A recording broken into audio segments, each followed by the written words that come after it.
ناظرین، تاریخ پاکستان میں سیاسی رہنمائی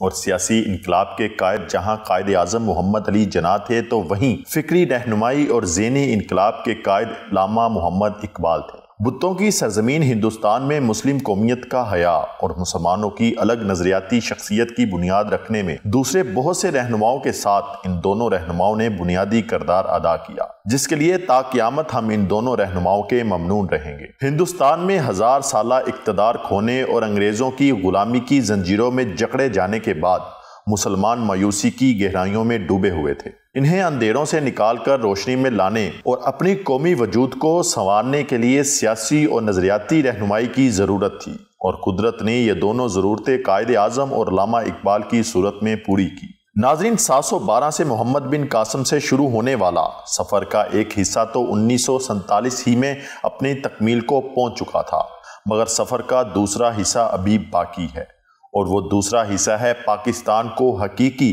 اسلامی مملکت میں تبدیل کرنا، جس کے لیے قائد اعظم نے فرمایا تھا کہ ہم نے پاکستان کا مطالبہ صرف زمین کا ایک ٹکڑا حاصل کرنے کے لیے نہیں کیا تھا، بلکہ ہم ایک ایسی تجربہ گاہ حاصل کرنا چاہتے تھے جہاں ہم اسلام کے اصولوں کو آزما سکیں۔ اس لیے میں نے آج کی وائس اوور کا نام تشنہ سفر پاکستان رکھا ہے۔ میری جہاں اللہ تعالیٰ سے دعا ہے، وہیں آپ سب سننے والوں سے گزارش ہے کہ پاکستان کو حقیقی اسلامی مملکت بنانے کے لیے حقیقی جدوجہد کریں، تاکہ ہم اگلی منزل خلافت اسلامیہ کی طرف بڑھ سکیں۔